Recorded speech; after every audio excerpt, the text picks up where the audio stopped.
Good morning. I'm Glenn Poole, CEO of the Australian Men's Health Forum. Welcome to day 3 of Men's Health Connected, our week-long online men's health conference for 2021. Today's focus is Men's Health Champions, the sector connector. We're looking today at bringing together particularly a focus on organizations working with men and boys, organizations that are actually set up with that specific purpose from around Australia. Before we crack on with session 1, I want to start first by paying my respects to the custodians and traditional owners of the lands where we meet from around Australia today, and pay my respects to elders past, present, and emerging. I join you today from central Queensland on the land of the Grengarang, the Garang, the Bunda and the Balai people.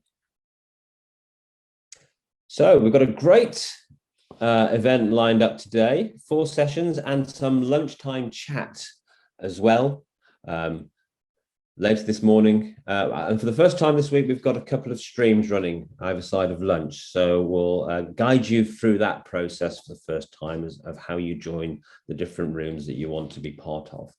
But the first session today is a focus on men's health, looking back 5 years. How far have we come? And before we hand over to our chair for this session, Anthony Brown, I've asked our president, Greg Milan, who's been involved in men's health, not just 5 years, very possibly, I'll let him define exactly how long he's been engaged in men's health, but it's certainly decades. And we've asked Greg, as our president, to provide some reflections from his experience of working in men's health, not just in the last 5 years, but through a long and diverse career working with men and boys. Over to you, Greg. Thanks for being here. Thank you, Glenn. I'll just put my slide up if I could. Okay, can everyone see that? See the slide okay? We're all good? Yes. Yes, Glenn's asked me to review the 50 years I've been working and doing things for men in 15 minutes. So let's see how we go.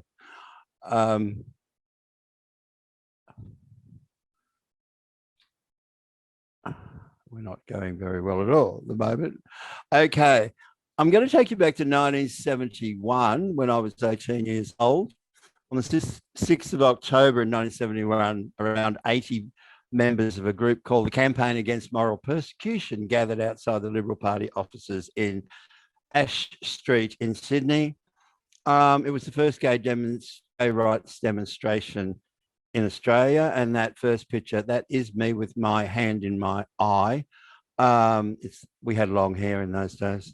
And apart from public activism, camp's activities expanded to including publishing a magazine called Camp Inc., which I was the distribution manager of, and that's our cover over there of people who worked in Camp Inc. So I guess I'm showing you this. My, advocacy for men started pretty early. Jumping around to 1983, this is the founding members of a gay publication in Melbourne called Outrage. That's me on the left there, which was the first national monthly gay magazine. I went on to write a lot about men's health in a number of gay magazines in Australia. In 1984, New South Wales decriminalised homosexuality, and the federal government established a National Advisory Council on AIDS. Oh, sorry about that. On AIDS, that's what was happening from 1983 on, and that affected a lot of people in this country. In 1987, the Grim Reaper campaign was aired, and people with HIV, there were 7,000 at that stage, 116 people with HIV, and that dominated my life for a long time because I went into work in that area. In 1993 to 94, I was the AIDS Council of New South Wales Peer Education Manager. I also worked at Western Sydney Area Health Service on the AIDS and Education and Training Unit as their Senior Health Education Officer. In 94, I moved over to Central Sydney Area Health Service where I was the senior community men's health promotion person. So I've had a gradual change throughout my life. I started out when I did finish social work in working with adolescents and street kids. And then with HIV and AIDS coming along, I moved towards that area. And in 1994, I started to move in the men's health promotion area.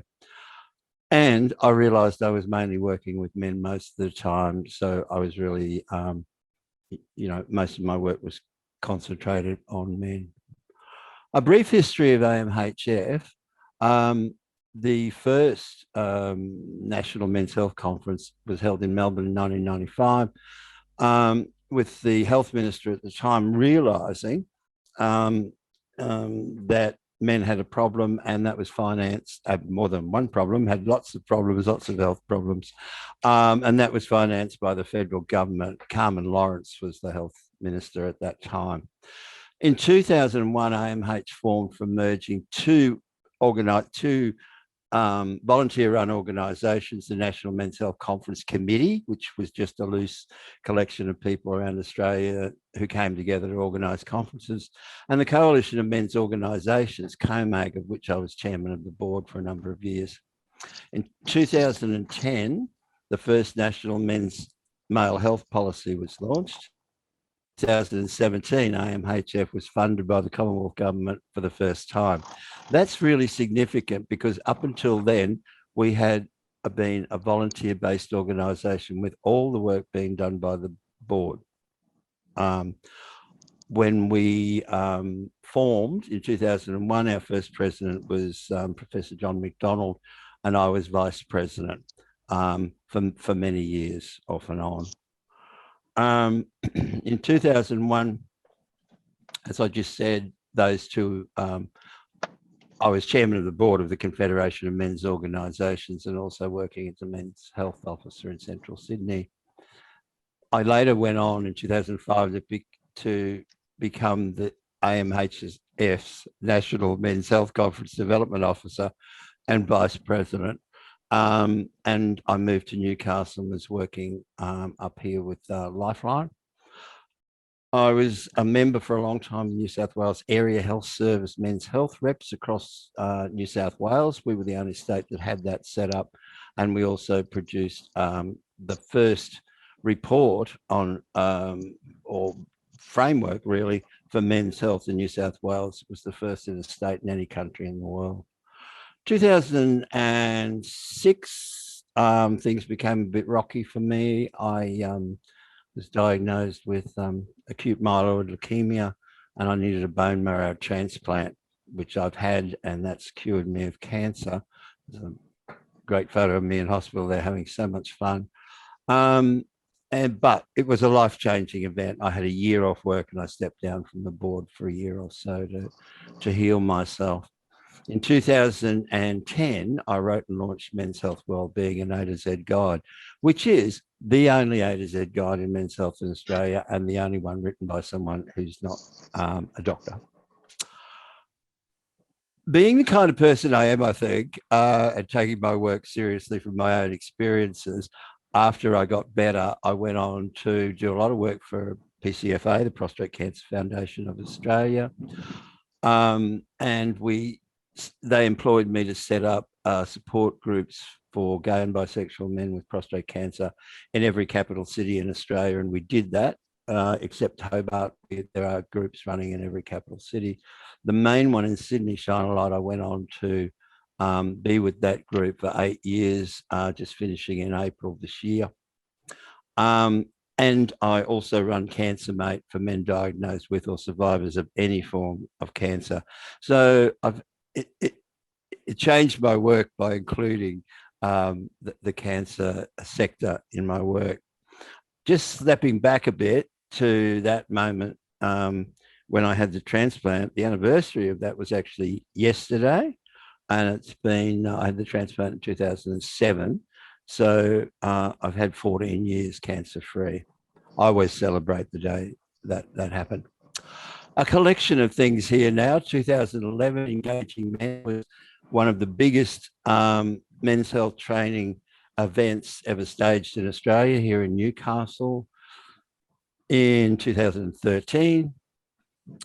In 2017, I held the New Male National Male Health Conference in Parramatta. And there's a couple of photos there from that. Photos down below are from Central Sydney Area Health Service. That's me on the right there. I was their men's health worker. And these are a number of events that were held during Men's Health Week. And our friend up above here, or in the blue shirt, also works for PCFA. And Mr. Perfect over here, I'll just mention that I've been with Mr. Perfect as the coordinator for Newcastle since 2019. And I'm moving more to doing more in my own in Newcastle, that program and a couple of other programs I run locally here. I'll mention email. Email is a free international bi-monthly e-bulletin that provides people with information resources on men's health, articles, updates on things. It's been distributed since 2014, which I realized this morning, for 17 years. It's got the biggest following of any men's health e-bulletin in the country. And it also goes to a huge number of people in the United States and to places in Europe, in the UK as well. One of the things that I'm proud of in my work also was working for Beyond Blue on Wingman, which is a project that we set up to encourage gay men to talk to their friends about their mental health, depression, anxiety, even suicide, and how to do that, how to start that conversation. I wrote the content for that entire website. And if you want to know more about Wingman, you can go to the Beyond Blue website. It's a great program. Look, it's for all men. Really, as we say, it was specifically done for gay men, but any man can use the information on Wingman to their advantage. So I recommend that to you if you don't know about that. Just a collection of shots here. Men, Healthy Men at Work down the bottom here. I've been running that for probably 12 years, going into workplaces. This is actually the Richmond RAAF base. I've done a number of talks with the RAAF over the past 4 or 5 years. Men's sheds, those photos up on the top right and top left. In the middle there, that was the first ageing conference held in New South Wales in Parliament House, where men's health and men's ageing was discussed for the very first time. And down the bottom here, I think that's the Perth conference of AMHF with Julia Gillard's husband. Just a collection of shots. Look, it's been really hard to race through probably 40 years of working in the men's health field, but 50 if you include the earlier work that I've done. It's been fantastic. I've seen the sector move from a very small sector to where we are today. And I think we'll be talking about those movements throughout the day and listening to and hearing about a lot of new projects that are happening. This, in my mind, the sector's actually just completely blown out over the last 10 years to more organisations, NGO organisations across the country, getting behind men's health and wanting to improve male health. I want to thank a few people. I want to thank my mentors, Professor John McDonald there, and also Jed Diamond in the United States. He's a mentor of mine. He's a master's in social work.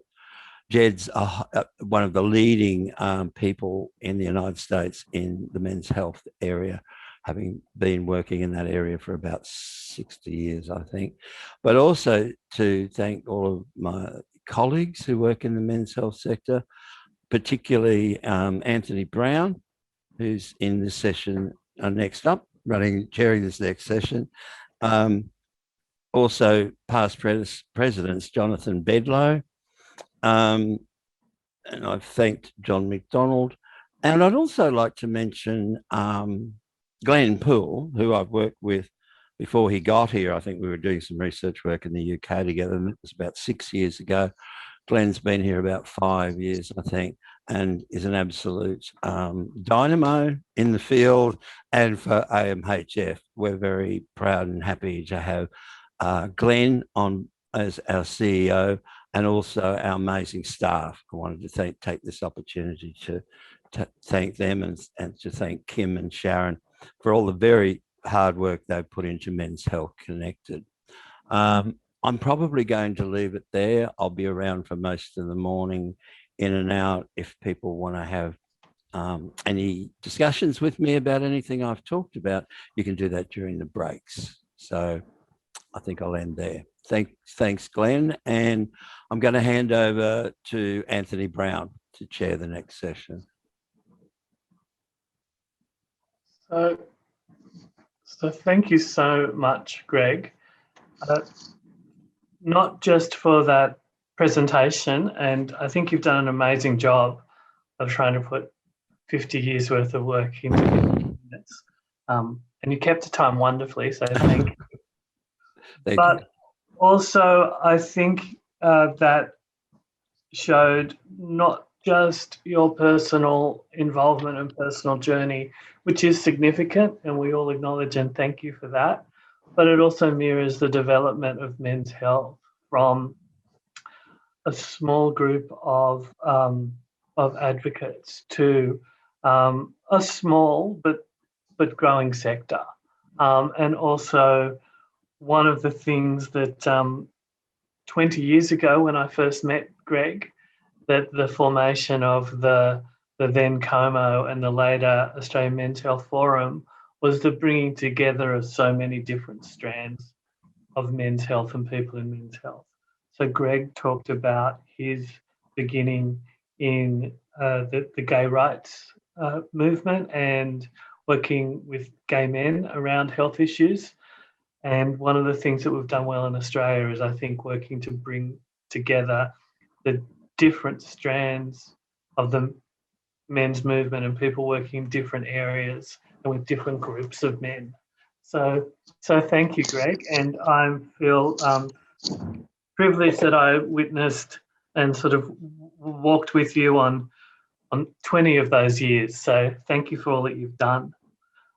This is a really exciting presentation, and I want to thank the Australian Men's Health Forum for bringing this together, because I think that it's important that we take time to reflect on where we've come from and to look at where we're going and what are the exciting things that are happening in men's health and with men's health organisations, and spending some time to focus on those groups that have been formed just to work with men and boys.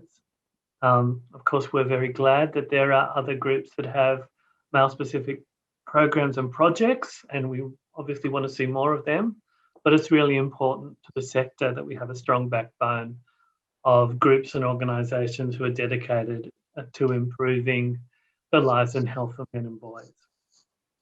So without any further ado, we'll start the session and move on to Jim Reid, who will be giving a presentation about the findings of some of his recent research.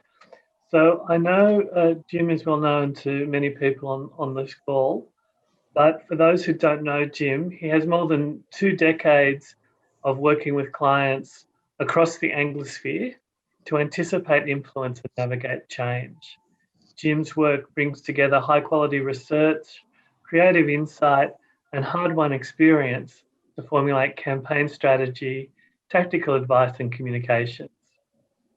He works with a select group of clients at any one time to ensure quality and service is maintained in what he does. Jim is a pollster for the Sydney Morning Herald and The Age, and a veteran of 20 general elections. And he's worked on numerous research-driven campaigns in recent years. He was a pollster for Yes Equality on the same-sex marriage vote and Indigenous recognition in Australia. And as well, he's worked on various tax legislation and funding campaigns worldwide. Before creating Resolve, Jim was Group Director of Research and Strategy at CT Group and Senior Research Director at Newgate Communications. Jim is a member of the Australian Market and Social Research Society and has qualified professional researcher status. As a leader in his field, he regularly contributes to industry journals and conferences on specialist research topics. And he's written and been interviewed by the ABC, Nine and News Limited on polling and campaigns. So please welcome Jim Reid as he goes through his recent research on men's health. So over to you, Jim. Thank you, Anthony, and thank you to Glenn and Greg for making time to go through this research in what I understand is a busy schedule today. And I'm really sorry to interrupt, Jim, but I just also meant to let people know, please put any questions or comments as Jim speaks into the chat box. There will be some time for questions after the presentation, but I'd encourage people to use the chat box for questions and comments and discussion during the presentation. So I'm sorry to interrupt, Jim, but thank you, and please keep going. That's okay, and happy to address those questions as well as we can during the time allocated. As I say, thank you to Anthony, Glenn, and Greg for allowing us to present this latest research. And Greg, just on a personal note, I too had long hair back in the day, but as you can see, a little bit shorter and grayer now. So hopefully that hints at some wisdom. I can't introduce myself, any better than Anthony already has. So I think really it's best for me to concentrate on some of the research findings of the recent study we've conducted for the Australian Men's Health Network. And for the research sort of nerds out there, this is based on two streams of research. Firstly, a dozen qualitative interviews, depth interviews, where we had an hour, where we chatted to men and women across the country about their existing thoughts and knowledge and feelings about social and health issues, particularly those affecting men. And then we have a nationally representative survey of 1,250 people to quantify and, if you like, prove those findings over a larger scale. What I might do is just share my screen with you now, if I can. I hope that works for everyone. I'd first like to go to some qualitative results from those depth interviews, which necessarily means a text-heavy slide, for which I apologise. It was telling from the outset here that discussion about men's issues was a relatively novel topic for a lot of people. That is, they can certainly name social and health issues that affect men and women, and it's not an uncomfortable, overly PC, discussion for them, but equally it's not something that they're thinking about every day, the differences between men and women, and therefore we have to prompt people to think about a lot of the issues that you're dealing with day to day. So that's our first important finding. But they're certainly not invested in what I would term sort of gender conflict or identity, politics when it comes to men and women's issues. In fact, a lot of the findings we're presenting to you here are equally as important to men and women. Having said that, they're much more comfortable when we raise the issues with them, talking about first of all, the causes of some of those issues, and also their impact. So I'll pause here a moment on this slide, firstly to talk about causes. And we can see a raft of factors at play when we ask people what they perceive are driving some of these men's issues. First of all, there's social and cultural norms, of course, like men being brought up to be strong, and perhaps not to seek help or open up as much as others. And perhaps, there's those social factors of financial stresses balanced with family.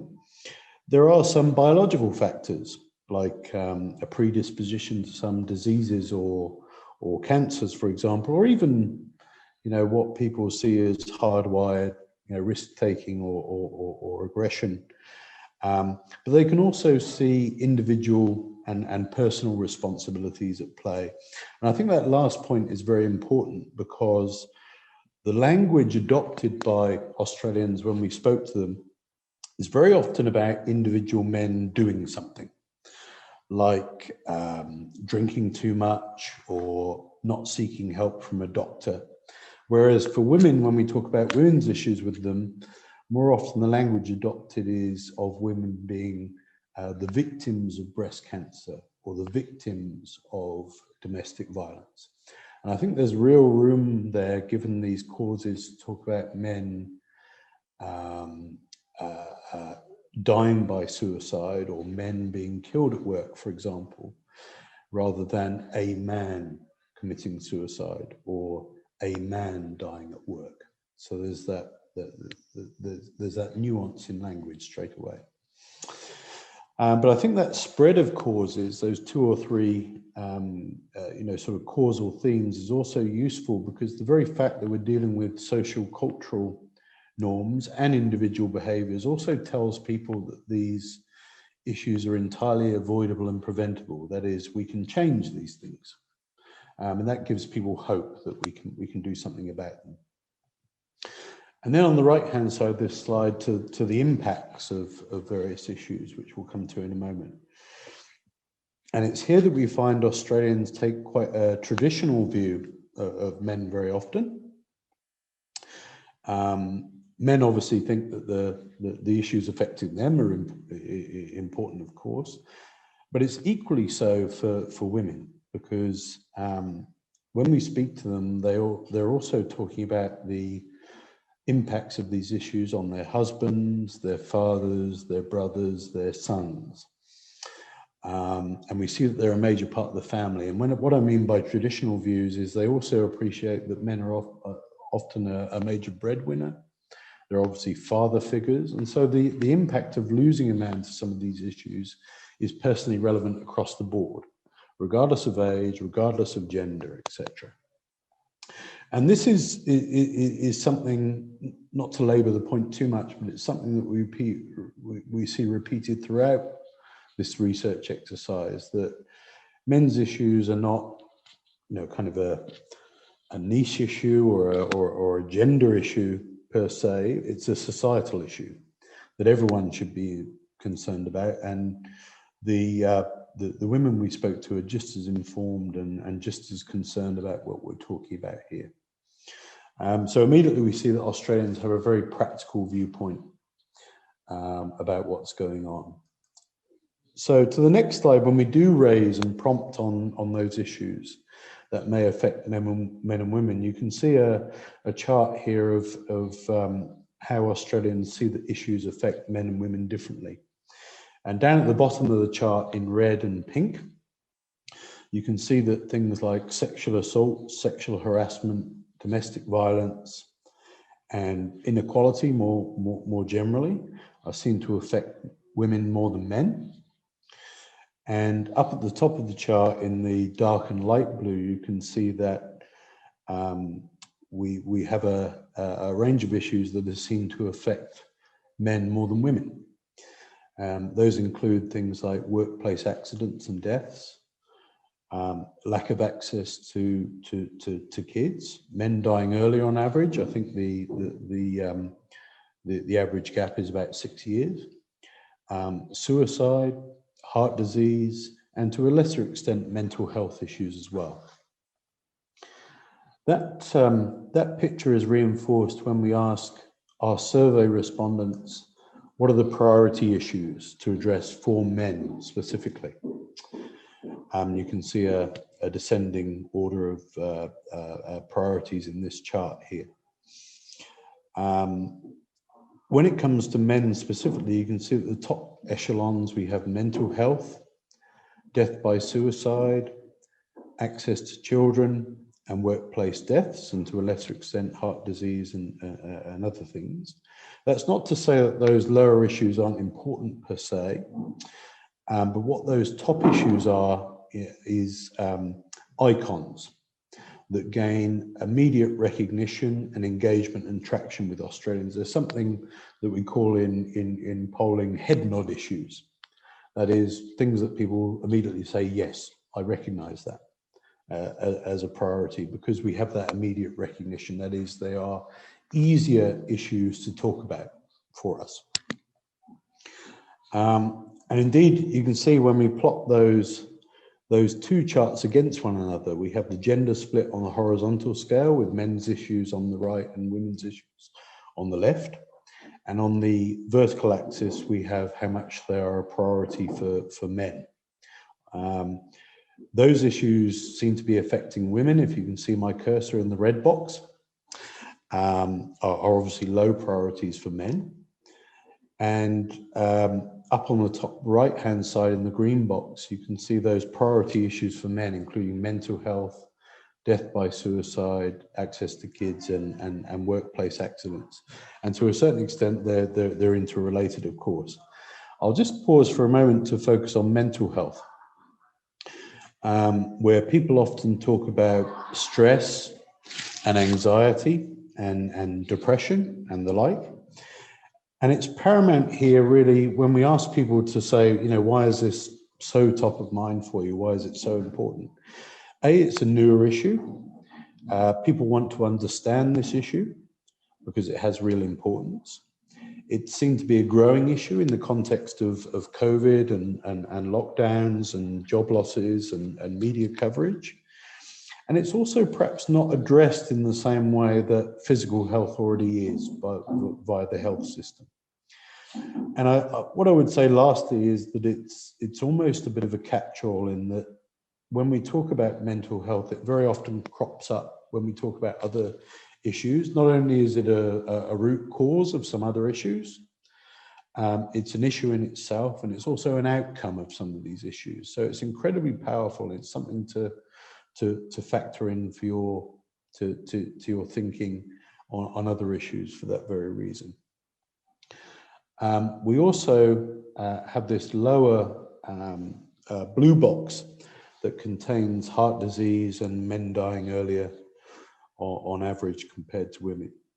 They're both entirely credible, they're recognized, but they're lower priorities. And we find that's really because people don't yet know how to think about those issues entirely. And they often default to this being a natural sort of biological outcome. That is, it's natural for men to die earlier and more natural for men to die of heart disease. I think this is, whilst it's, higher hanging fruit, if you like, it is something to think about for the future, because in our interviews, when we started to talk to people about all these different issues, they could start to think that actually is that earlier death on average actually a accumulation of all these issues rather than just an end of life issue? And is it in the same way that in earlier Indigenous deaths where we want to close the gap, do we have a similar gap for men versus women that we need to close? So it's new territory, but certainly something for you to bear in mind for the future. What I'd like to do, rather than going through lots and lots of charts and slides, because I realize we only have 10 or 15 minutes here, is to perhaps sum up all that we found from our discussions on various issues in those interviews, but also the drivers of opinion that we found in our survey. The things that people thought were engaging and motivating throughout this research exercise. Firstly, what I'd observe is that issues involving death, particularly suicide, workplace accidents, and early deaths from heart disease before men have the opportunity to retire and enjoy retirement, are probably most effective at garnering engagement, simply because there's empathy there and the outcome is so severe. But also, when you talk about those deaths, it's seen really as the tip of the iceberg. So, for example, with suicide, it's the tip of the iceberg of attempts, of self-harm, and of mental health. So issues involving death are certainly a key focus, which is why they're uppermost in those charts. I think secondly, in order for people to find and want to focus on men rather than the general population, there's got to be a significant gap between the prevalence or seriousness of an issue compared to women. So for example, when we tested figures like 3/4 of suicides are males, or that 19 in 20 of workplace deaths are men, that's far more motivating and engaging to people than just an absolute number of deaths or other things. Obviously, when there's a personal connection to an issue, it becomes more salient. Not everyone has a connection to all these issues, but we can build relevance to a sort of personal relevance, if you like, to those issues by highlighting the connections that might be most at risk in their lives. So, for example, sons dying at work, fathers dying of heart disease, and brothers dying in violent assaults. In talking about those issues, as I've said, both the socio-cultural and individual behavioural causes can be spoken about, and that allows us to talk about the issues being avoidable and preventable, whereas biological factors don't necessarily do so. But I think of allowing for issues with socio-cultural factors also allows us to use language that places men at risk. So it becomes, men become a potential class of victims rather than an unlucky or misbehaving individual man, which is often the case now in the way it's spoken about. There's a link to mental health in a great variety of these issues, either in terms of the cause, the issue itself, or the effect. And that's certainly engaging when we talk about these issues. It's not absolutely essential, but it is engaging. And lastly, I'd say when we do put specific solutions to people, they are looking for obviously a match between issue and solution, but it needn't be too prescriptive nor detailed, as we've seen in the recent budget for women's issues. It can just be funding or general attention. And where I'd like to leave you, because I realise we're running low on time here, and undoubtedly Glenn will be nudging me to sum up by now. We've got a chart here on what the effect of all this is. We've got a bunch of agreement ratings here.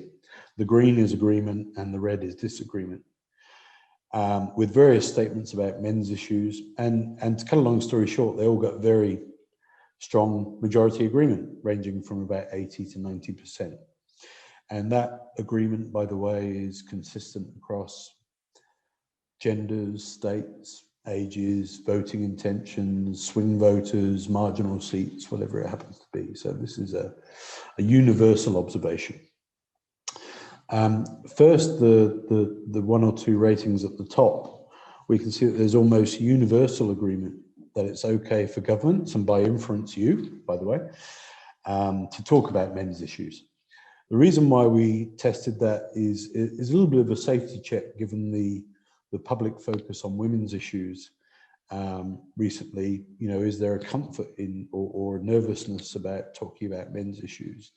But again, the public have an incredibly practical viewpoint here, which is if we can highlight and talk about women's issues, then the political class and others should also be very comfortable in talking about men's issues and raising them. Okay, so tick, tick, tick. At the bottom of the chart, we have another couple of measures which show high agreement that it's also fine to allocate funding for men's issues where it's needed. And of course, that was the case for women's issues in last night's budget. In fact, that's the case for both men and women's issues.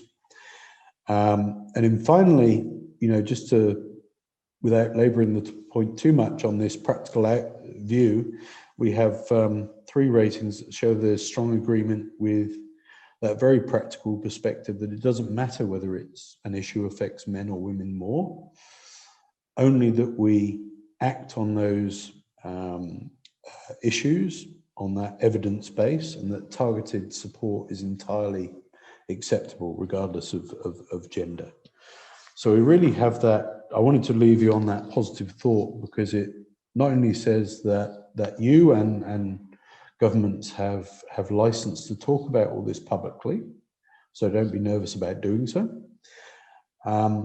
But we also need to be talking in those very practical terms, where very simply it's not about, hey, women have X number of dollars and men have, low number of dollars. It's actually a very practical viewpoint where men have a bunch of issues. We've solved or are on the path to solving a bunch of women's issues quite successfully. Let's do the same thing for men. So it's a very, very practical viewpoint. And I hope that précis of what is a much larger study is useful and informative for you, and happy to address any questions that are in the chat room or via email later on. Perhaps I'll stop sharing my screen there. If I can, yes, there we go.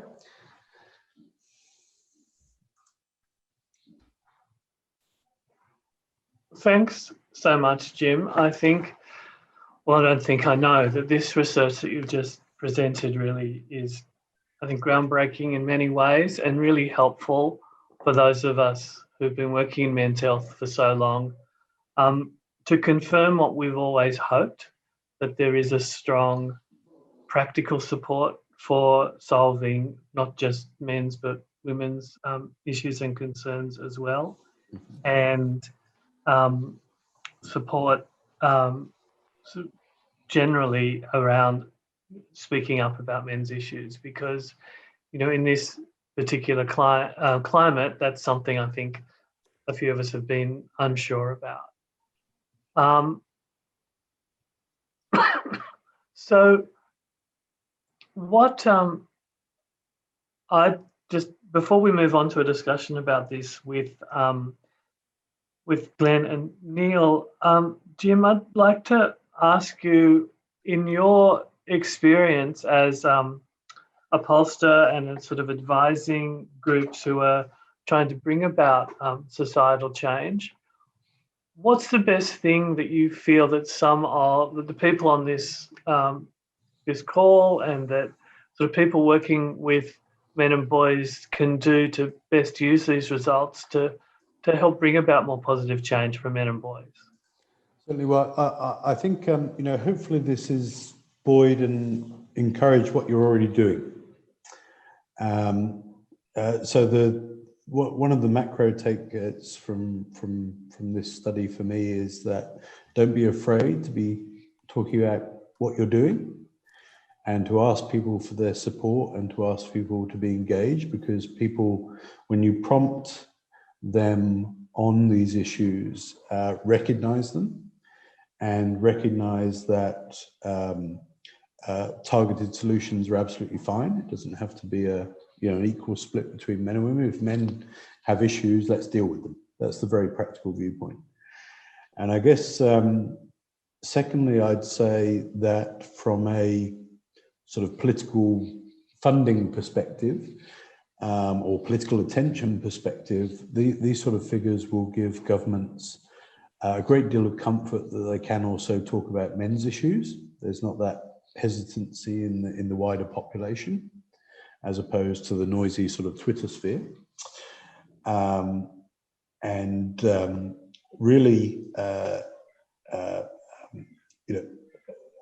the political class very often work on the basis of risk versus reward. That is there a risk in doing something here, or is there a reward in doing something here?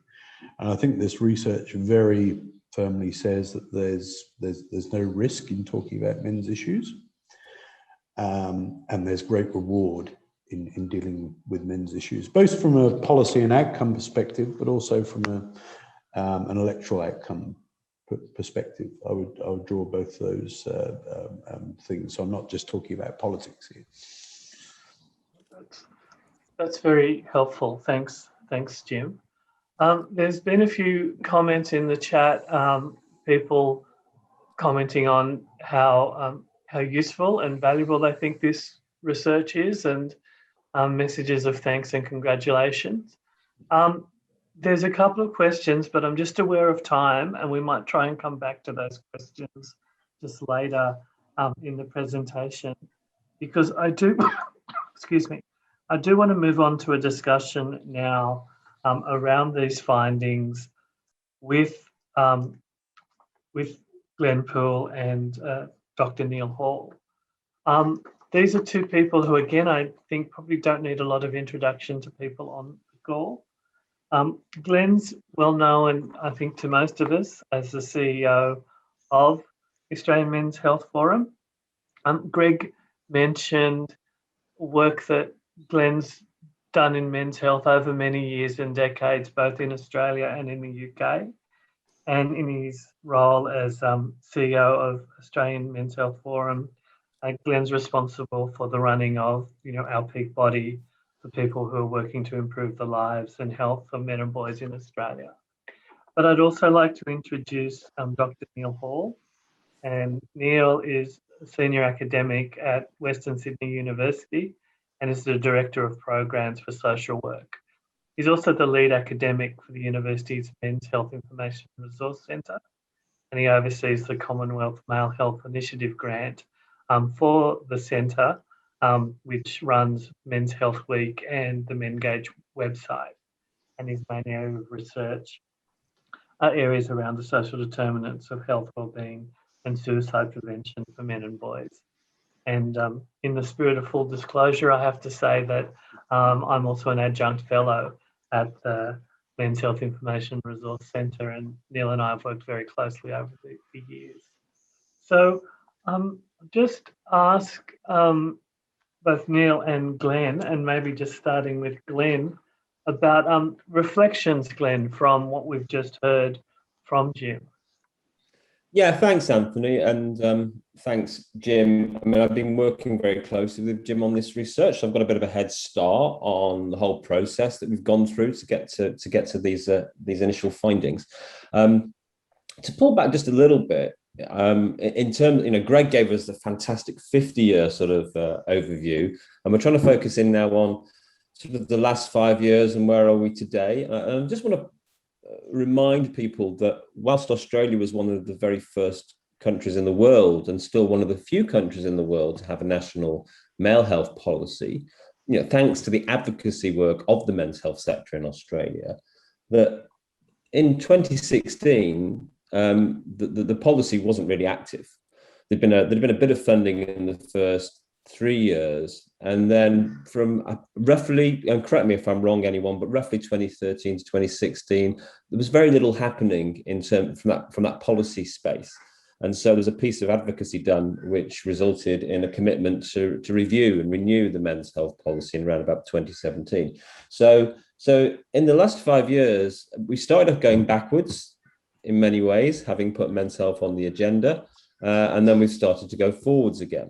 And then if you come right forward to today, but this wasn't deliberately timed, but today is, we're in the wake of the budget announcement. I was just looking through the budget announcement, and one of the messages that's come from Jim, which I totally agree with, is that there's no kind of there's no gain to be had from us waging, and many of us have said this over the years, there's no gain to be had by waging a war of men's health versus women's health. And at the same time, it's important to look at women's health to understand how health can be done for a gender, because men's health is health for a particular gender, and if we look at what's done for women's health, whilst we don't want to simply replicate it, it does demonstrate the successes that can be had. And there's a $500 million, but only $1 million specifically allocated. But it demonstrates that at a political level, we're still not in the narrative.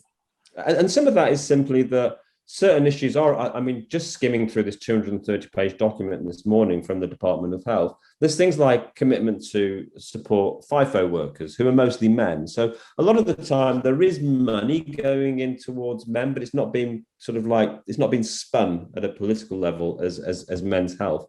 And on one level, you might say, well, does it matter?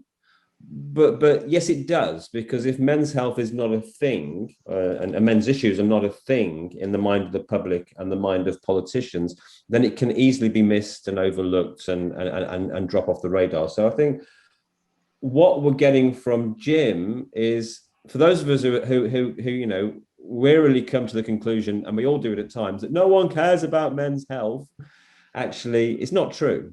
You know, the Australian public does care about the issues that men and boys face. As Jim rightly says, we all live in families where we have brothers and sons and uncles and fathers and grandfathers, and we kind of might know that instinctively. But this research, to me, is really important in helping us understand how the Australian public currently makes sense of men's health and men's social issues, and how we can start to tell that story to politicians, taking into account that risk and reward piece, to let them know that it's not a risk to talk about supporting men, and there's lots of rewards as long as we give you the language to use and the solutions to deliver. So I'm really excited by this research, whilst at the same time being deeply depressed by having just read this sort of Department of Health document, which makes no focus on men's health whatsoever, pretty much. So that's where I'm at today. Thanks, Glenn. And I think all of us who have a history of working in men's health know exactly what you're feeling at the moment. You know, lots happening. It's either invisible, but and sort of lost in bigger discussions and bigger budgets. And I think also, just you reminded me as you were talking of the importance of that relationship with women's and women's health. I remember back in the 90s, the wonderful Terry Russell, who used to work at Sydney University, talked about the discourse of competitive suffering and how over the years various men's health people and women's health people had tried to come up with an argument about who's doing worse, and the ultimate futility of such an approach, because it just sets one group up as victims and the other group up as unworthy of help. So I think, again, this is giving us something to help us work beyond that and get away from those discourses around competitive suffering, which aren't really helpful. But I'd like to move on and invite Neil from Western Sydney University just to give us some reflections you have, Neil, from listening to Jim's presentation. Yeah, thanks, Anthony, Glenn, and thank you, Jim. What I found particularly useful was seeing that, or having it confirmed that the public does want to talk about these issues. And I'm not sure why that hasn't filtered through to policymakers, who are still quite reluctant to talk about the issues or to name them. And now I understand that particularly in the political context of the last few months, that focus is still rightly placed on equity for women and understanding the experience of women, particularly in organisational discrimination and harassment. But I think that we can take some heart from the fact that the public, and I think this has changed significantly over the last 5 years, we've seen it in the public discourse, that they are more and more happy to be talking about issues for men and for men's health. And I think what we've also seen over the last few years, maybe between 5 and 10 years, is that the people involved in service provision and in advocacy around men's health have been moving away from the competitive nature of thinking about funding or policy or whatever, and or the competition between genders, I mean. So there are things to build on there. It's a good grounding from which to make, to engage in further advocacy around the issues. I think the last few years as well, as Greg has pointed out earlier, we've seen a massive growth in different types of programs and activities surrounding men's health. I think there are probably some points at which we would want to say, well, let's see where the evidence is that shows that these things are working. Wouldn't it be great to put some funding into researching those things properly, rather than just sort of relying on anecdotal evidence or the coalface program evaluation, which showed them to be good. But it would be great to see some significant funding going into the research of that. What I think is where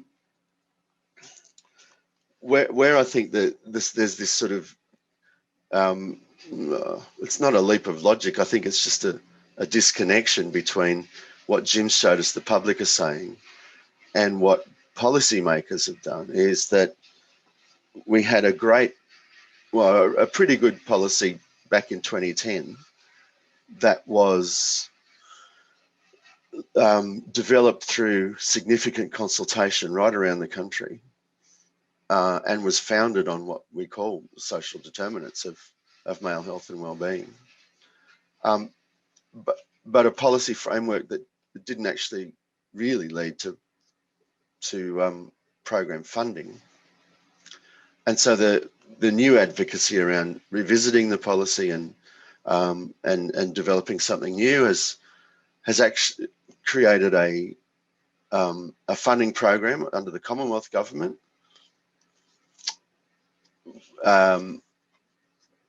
but under a sort of a different framework of men's health, and which you would expect from a different side of politics.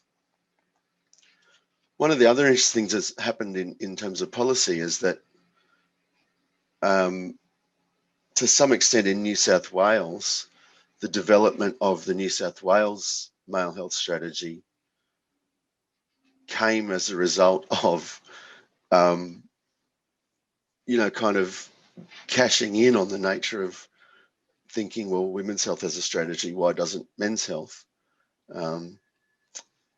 So, we've sort of got those two, where we're not particularly keen to be saying, let's do men's health at the expense of women's health. At least there was that sort of acknowledgement from the New South Wales government that rather than just saying, well, men's health is captured in everything, if we have a specific women's health strategy, we can also have a specific men's health strategy. Whether you like what the New South Wales government came up with is another matter, but at least they developed one. No, thanks, Neil. I think they're really interesting reflections and important things to think about in that, looking at what is in the current policy space, which in New South Wales is limited, to be polite, or that strategic sort of work around with women and existing sort of women's health policies. So thank you for those reflections. I'm aware of time, and we do want to finish up at 11 as advertised, and which is, I'm sorry to cut a conversation short because it is so interesting and so important, but we want to give everybody on the agenda the time to talk about their important work. And I'd like to introduce everybody now to Cassidy Shaw. So Cassidy is the research coordinator at Conviction Group, which is a not-for-profit organisation focused on delivering programs for high-skilled age males. And she's also a second-year clinical psychology PhD student at the Australian National University. In both of these roles, Cassidy's research investigates facets of men's mental health that are often neglected in research, including conformity to masculinity, and male body image concerns. In her role at the Conviction Group, Cassidy works in partnership with Dr. Neil Hall and the team at Western Sydney University. And Conviction Group, and together they have worked for the last 2 years to build a survey to explore mental health concerns specific to young men. The survey seeks to identify common barriers to help seeking, effective interventions, and support system for high school males. So over to you, Cassidy, and we're really interested and excited to hear about your work and research in this area.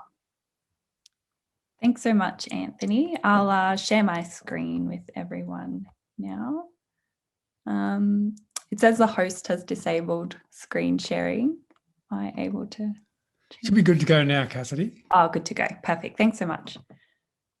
Great. Okay, so hopefully everyone can see the slideshow there. Can everyone see that okay? All right, great. Perfect. Cool. All right. So hi, everyone. Thanks, Anthony, for the introduction. So my name's Cassidy and I'm the research coordinator at Conviction Group. And it's an organisation that aims to deliver mental health programs targeted towards male high school students.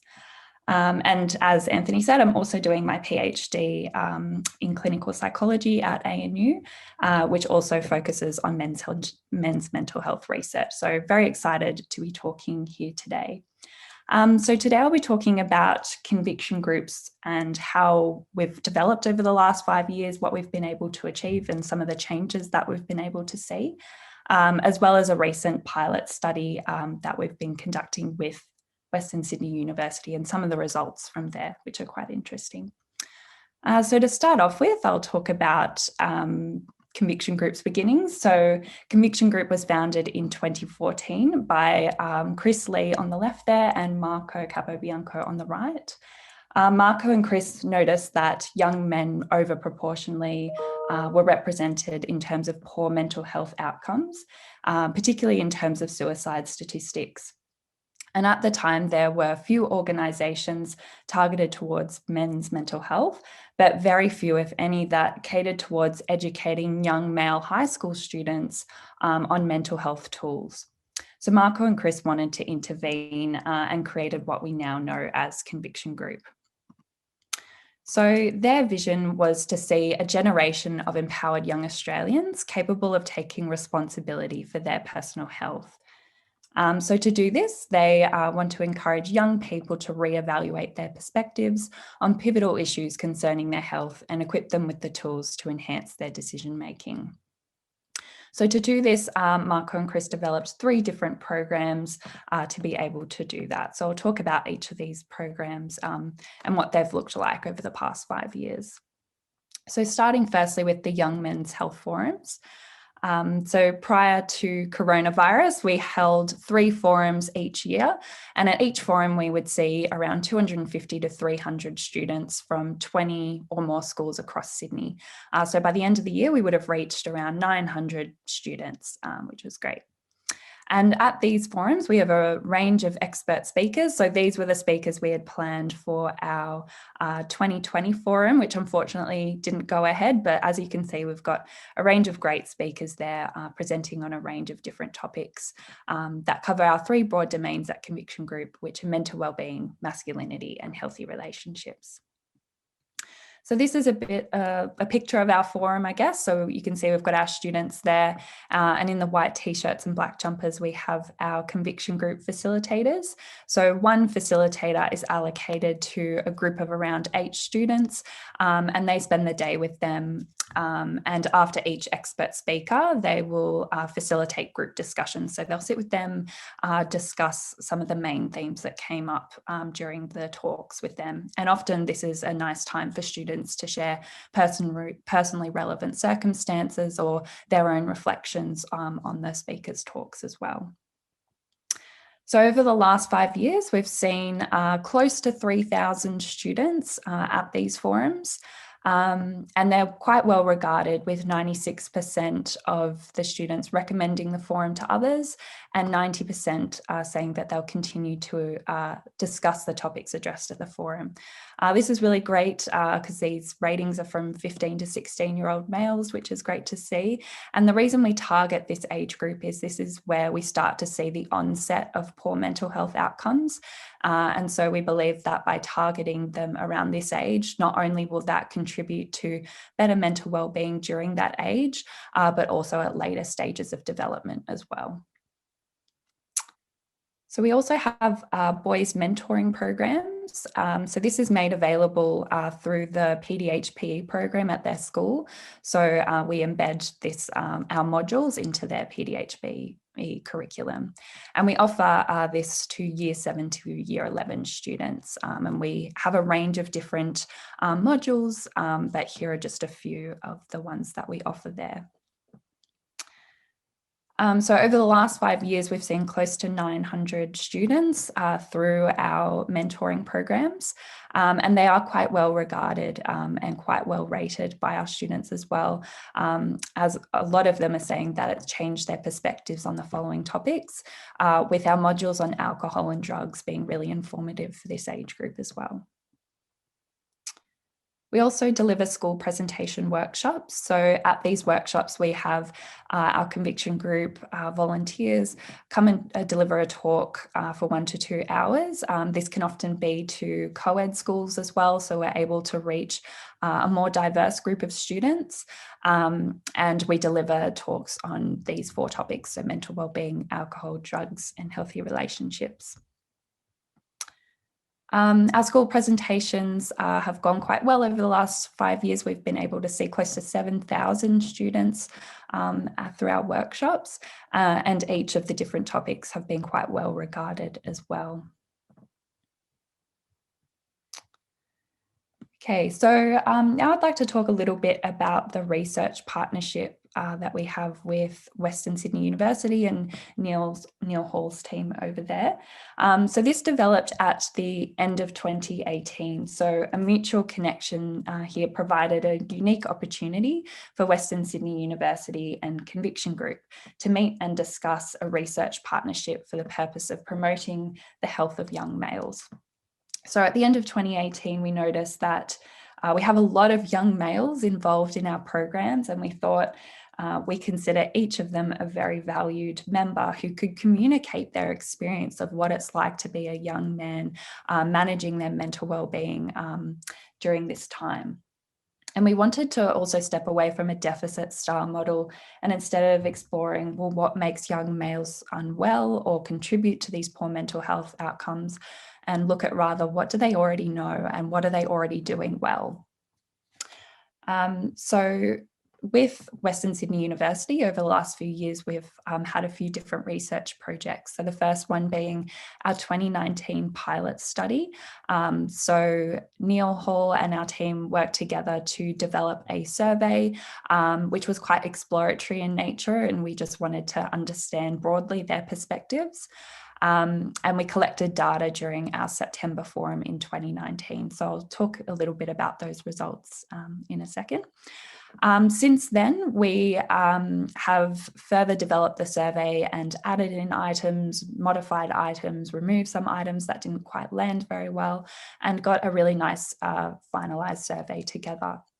We had this all ready to go to collect data in 2020 at our forums, but unfortunately those forums didn't go ahead, and our data collection was disrupted due to coronavirus. But this year we are collecting data and hope to analyse that data as well. Okay, so I'll talk a little bit about our 2019 pilot study. So our objective here was to really gain an understanding of young males' perspectives and their experience of what it's like to be a young man managing their well-being across our 3 broad topics: mental well-being, masculinity, and healthy relationships. So we distribute the survey and received 204 responses from our students, and they were all aged 15 to 16. So here are some of the results. So we firstly asked the students How important is your mental health to you, and how important is your physical health to you? So in orange, there are the ratings of physical health, and then in grey are the ratings for mental health.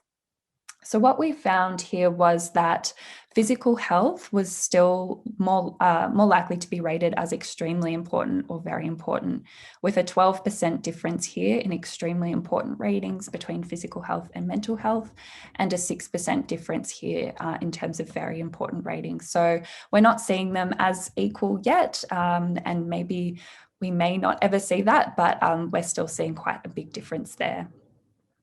What is a relief is that there's only a very small percentage that felt that neither aspect of their health was important. We also asked the students, in the past 30 days, have you been upset, worried, stressed, or down? And if they answered yes, we asked, did you do any of the following about it, and provided the following options there. If they answered no, we asked, what would you have done if you felt upset, worried, stressed, or down, and provided the same responses. So the most common responses here generally mirror those of the questions on stress management, with talking to a friend, sports and exercise, and socializing topping both of those lists. What was interesting to see was that 23%, which is close to a quarter, indicated not feeling upset, worried, stressed, or down in the past 30 days at all. Given that it's quite normal for humans to experience at least one of these feelings once in a 30-day period, it's somewhat concerning that almost a quarter of students indicated that they didn't feel this way in the past 30 days.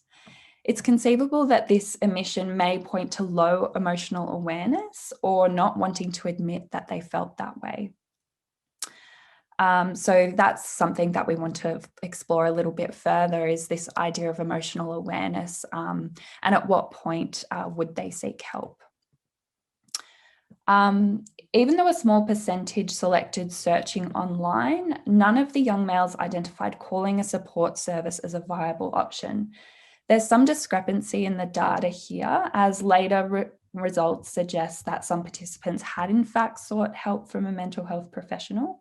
So it's possible to conclude that perhaps help seeking may have been for issues that went beyond the experience of feeling upset, worried, stressed, or down.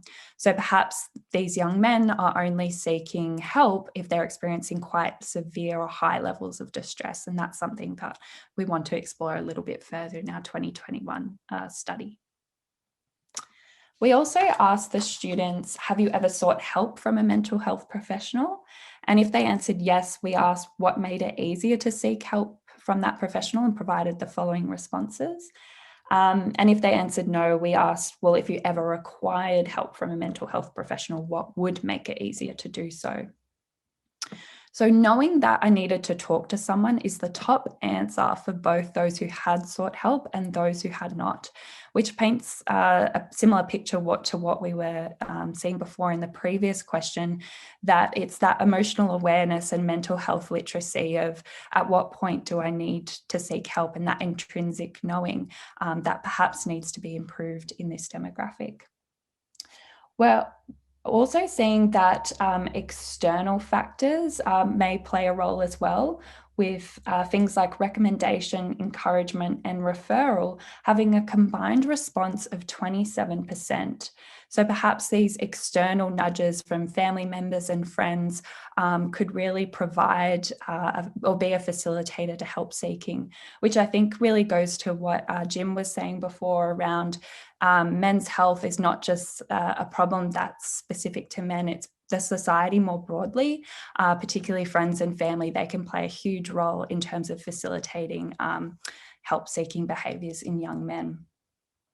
What we also saw here was that anonymity was ranked very low for people who had sought help as a facilitator to help seeking, as opposed to those who had not.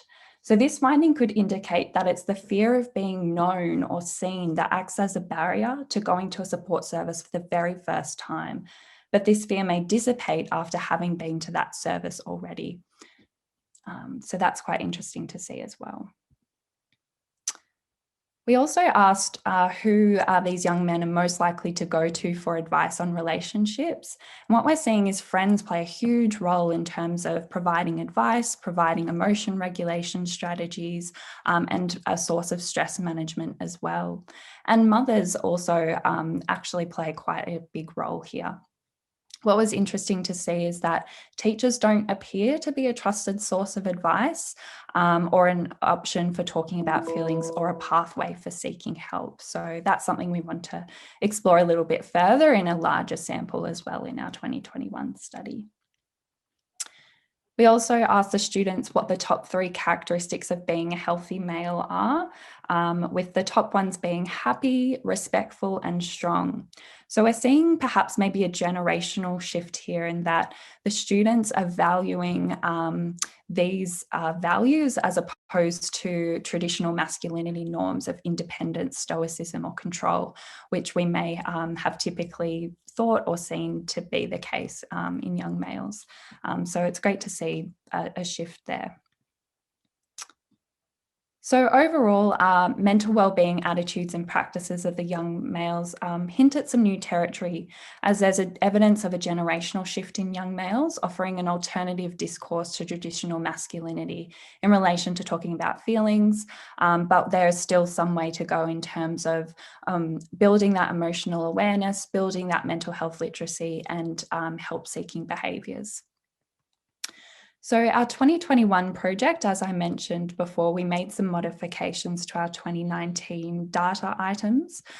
So we removed some items, modified and added some items. So our survey is a bit longer now, it's 15 minutes. So we've added a few more questions there. So some of the modifications we made under the mental wellbeing umbrella were under emotion regulation strategies. So we want to see if there's any further support people for young men. So we know parents, teachers, friends, and sports also play a huge role, but what else are young men looking for? We also wanted to explore barriers to help seeking, as we looked at some facilitators to help seeking, but perhaps what's getting in the way of them seeking help as well. We also wanted to see how comfortable are young men in supporting their friends who are in distress, and does that correlate with perhaps their likelihood of seeking friends when they're in distress. We also wanted to look at what would men seek help for. So we know feeling worried, stressed, or down probably doesn't cut it. So what does? Is it something quite I guess, high on the distress scale that would warrant seeking help? And how long would these concerns have to go on for before they seek help? Under our masculinity umbrella, we really wanted to explore body image and muscularity, as in the research. These are becoming major concerns for young people, and particularly boys, who have often probably been neglected in terms of the body image and muscularity research. And this is what I'm looking at in my PhD as well, is how much of a concern is body image, particularly that of muscularity, for young men.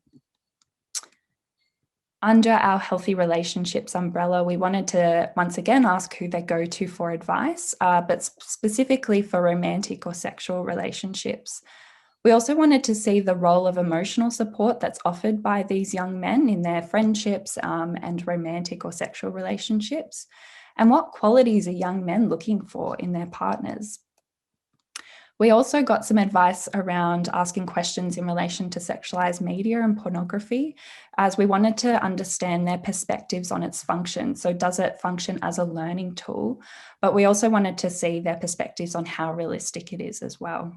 Hi, Cassidy, it's Anthony. I know you're getting into this really important area around the latest research that we're all very interested in, but I just want to let you know that we've got just a little bit more than 10 minutes of the whole webinar left. So it would be great to give us an overview, and then we can move into some questions and discussion. Yeah, Sorry. sure. No, that's all right. I'm almost done, so I'll just finish up. But yeah, we're hoping to collect data at our September forum this year and through our partner schools. That's it from me. Thanks, Anthony. Thank you, Cassidy. Sorry. No, look, it's so fascinating and it's really important. There's been lots of comments around the program and people very supportive. Questions about, similar things available at other places. Someone suggesting something like conviction groups should be running in all schools. There's been some people, and thank you, Glenn, for adding links to similar programs in other areas. And so I'd encourage people to have a look at the chat to see about programs that are happening for young men near you. But there was a question and comment around, I suppose, the representativeness of the young men that you spoke to, and people wondering if the group of young men you're talking to perhaps represent a sort of healthy and well-adjusted minority. What's your thoughts on that? Yeah, that's a really great question. I guess the data from that study is only from 204 males, and they did come from schools in the northern suburbs of Sydney. So our forums are held in Western Sydney, South Sydney and North Sydney. So we're hoping to get a broader representation. We do understand that they all come from schools within Sydney, so that definitely could skew the data in a way, and it may not be representative of all young men across Australia, but we would definitely hope for future studies that we do to get a larger representation in terms of geographical areas and all those different factors as well. Yeah. Thanks, Cassidy. I think those discussions in other areas are going to point to some really interesting comparisons. I'd just like to ask Neil Hall, Dr. Neil Hall, I know who's also been involved in some of this work, for some reflections on Cassidy's work and the presentation. Yeah, thanks, Anthony. Clearly, I'm heavily invested in this particular piece of research, but what I think it is a fantastic example of actually starting to build an evidence base for working with men and boys. And so I really see that going into the future in the men's health space, if we can start to develop some partnerships that engages in, research that has practical outcomes, that also helps to build the evidence base to provide a more solid argument when it comes to policy and funding in men's health. Thanks, Neil. And I think there's great opportunities for all of us to look at strengthening those partnerships with research, of course, but also partnerships with people who are working directly with men and boys. And Cassie, there's been a comment about people really interested to hear the feedback of and the results of the research that you're just going into around pornography and the other factors you mentioned and how that impacts on young men's health and relationships. So we've got an audience here who's very keen to stay informed about the next aspect of this research study. And look, I'm just aware that we've got just about 7 minutes left. So I'd also invite Glenn to share your reflections on Cassidy's work and the other things that we've discussed today. Yeah, look, I'd like to just pull it back. I mean, thanks to Cassidy, and I think, Neil's responded really well, but I think more broadly, we're looking at what's happened in the last 5 years, right? And it's just one really good example of programs that have developed in the past 5 years. And we've seen this increasing professionalization of the community part of the sector. I think and that's really important. it's not so much about what approach you take, because there are many different, we know with an issue as complex as, men's issues, there's no one silver bullet. We need lots of different approaches at lots of different stages in lives for lots of different populations of men. The important thing is we get better and better at making sense of what it is we do, why we do it, and how we know it works, and how we can show to others that it works. And we've got a whole sort of session coming up after the break, which focuses in on different approaches to that. People who've developed theories of change and and ways of evaluating their work. Because not only is it important to us as practitioners to know if what we're doing is working and why it's working, but we also need to be good at making the case that, and get to, to link it back to Jim's talk. What Jim's finding is, a simple argument that simply says, hey, you give $500 million to women's health in the budget. Why don't you give $500 million to men's health in the budget? Is never going to work. It's never going to work.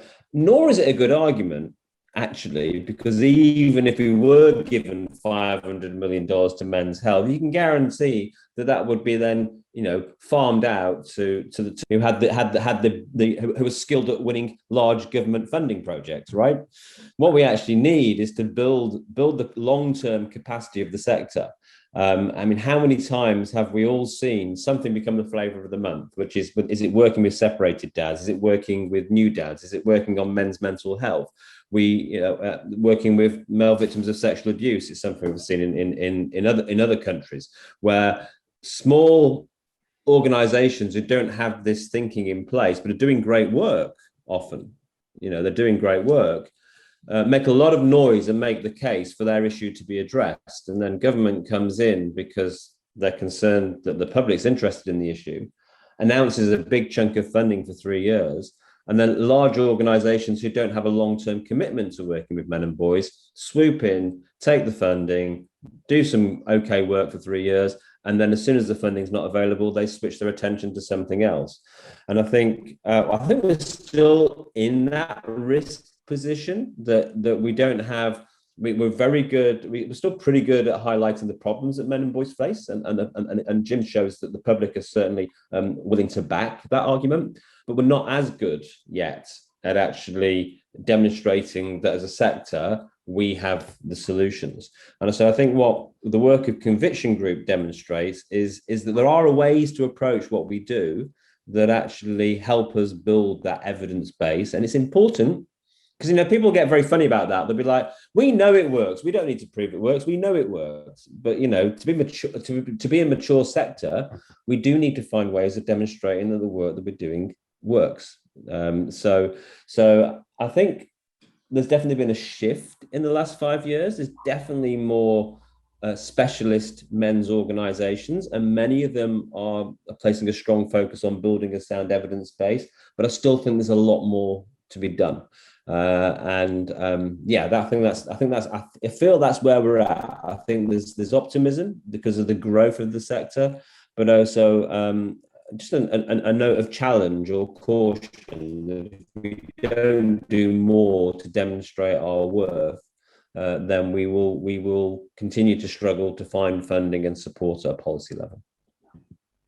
I think that's a very good